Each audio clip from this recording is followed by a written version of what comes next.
ધાનેરા નગરપાલિકાની નવી બોડીની પ્રથમ સાધારણ સભા યોજાઈ હતી. જો કે સભાની શરૂઆતમાં જ કોંગ્રેસના સભ્યોએ વોકઆઉટ કરી દેતા રાજકીય ગરમાવો જોવા મળ્યો હતો. ધાનેરા નગરપાલિકામાં કુલ 28 સભ્યો છે, જેમાં ભાજપના 25 અને કોંગ્રેસના 3 સભ્યોનો સમાવેશ થાય છે. પ્રથમ સાધારણ સભા દરમિયાન કોંગ્રેસ શહેર પ્રમુખ તથા વોર્ડ નંબર 5ના સદસ્ય જયેશ સોલંકીએ ગંભીર આક્ષેપો કર્યા હતા. જયેશ સોલંકીએ આક્ષેપ કરતા જણાવ્યું હતું કે કુલડીમાં ગોળ ભાગતા હોવાથી અમે વોકઆઉટ કર્યું છે. પ્રજાના પ્રશ્નોની ચર્ચા કરવાને બદલે મનમાની ચલાવવામાં આવી રહી હોવાથી અમારી સભા છોડવી પડી. કોંગ્રેસના આક્ષેપો મુજબ નગરપાલિકાની સાધારણ સભામાં પ્રજાના મૂળભૂત પ્રશ્નો પર ચર્ચા થવી જોઈએ, પરંતુ ચર્ચા અને લોકહિતના મુદ્દાઓને બદલે મનમાની રીતે કામગીરી કરવામાં આવતી હોવાનો આક્ષેપ કરવામાં આવ્યો છે. બીજી તરફ ધાનેરા નગરપાલિકા દ્વારા પ્રી મોન્સૂન કામગીરી કરવામાં આવી હોવાના દાવા છતાં શહેરના અનેક વિસ્તારોમાં વરસાદી પાણી ભરાવાની સમસ્યા જોવા મળી હતી, જેના કારણે નગરજનોમાં પણ સવાલો ઉઠી રહ્યા છે કે જો પ્રી મોન્સૂન કામગીરી કરવામાં આવી હતી તો શહેરના વિસ્તારો વરસાદી પાણીમાં કેમ ગરકાવ થયા.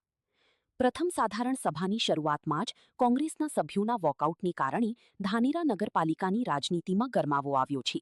હવે કોંગ્રેસના આક્ષેપો સામે સત્તાધારી ભાજપ તરફથી શું જવાબ આપવામાં આવે છે તે જોવું મહત્વપૂર્ણ રહેશે.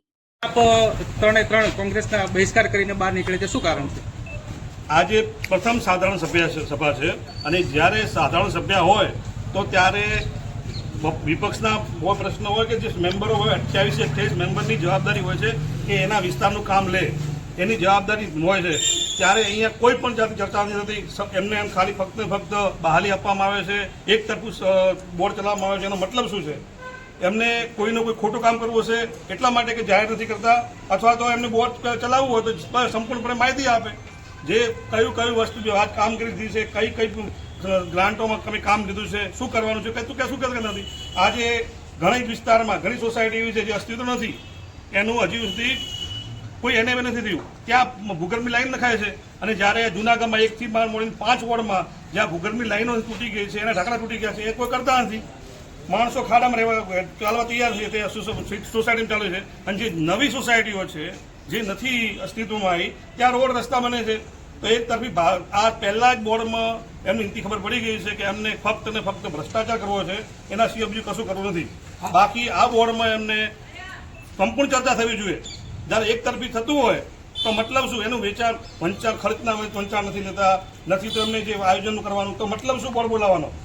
તો એમને ભાજપની મિટિંગ કરીને અલગથી કરી દે. એમને આ ગામનું વાત છે, ગામની મિટિંગ છે, એમને ઘરની મિટિંગ નથી કે એક તરફું ચલાવી શકે. સાધારણ સભામાં મીડિયા અલાઉ હોય કે ના હોય? અલાઉ હોય. જો ખોટું કરવું હોય તો મીડિયા અલાઉ ના આપે, પણ જેને ખોટું નથી કરવું અલાઉ આપે. અમે જ્યારે સાધારણ સભા બોલાવતા હતા મીડિયા અંદર હતી જ, અને અમે ભાજપના સભ્યોને પણ સંપૂર્ણ માહિતી આપતા હતા કે કઈ જગ્યામાં કઈ કામગીરી કઈ વસ્તુ લીધું છે. અત્યારે બિચારા અંદર લેડીઝો બેઠી છે, એમને તો ખબર નથી કયું કામ લીધું છે કયું. આ મોટો ભ્રષ્ટાચાર કરવા બેઠા છે. જયેશભાઈ, નગરપાલિકા દ્વારા પ્રી મોન્સૂનની કામગીરી કરવામાં આવી હતી. ધાનેરામાં માત્ર 2 થી 3 ઇંચ વરસાદ છે, અનેક ઘરોની અંદર પાણી ભરાયા. ક્યાં કરી પ્રી મોન્સૂન કામગીરી બતાવો મને. જો પ્રી મોન્સૂનની કામગીરી થઈ હોય ને તો ખાલી એક જ વરસાદમાં સોસાયટીમાં કોણી ઘરકામ ન થાય. જ્યારે 6, 7 ઇંચ વરસાદ થતો હતો ત્યારે જે પરિસ્થિતિ થવી જોઈએ એ 2 ઇંચમાં થાય છે, તો એનાથી મોટો ભ્રષ્ટાચાર શું હોય? પ્રી મોન્સૂનની ભ્રષ્ટાચાર છે. પછી જે પણ ગ્રાન્ટ હોય, જે નવે શબ્દી કામ આવવાનું એમાં સંપૂર્ણપણે ભ્રષ્ટાચાર કરેલો છે. અમે આગામી દિવસમાં ઉજાગર કરશું અને ક્યાં ભ્રષ્ટાચાર થયેલો છે ખુલ્લા પાડશું.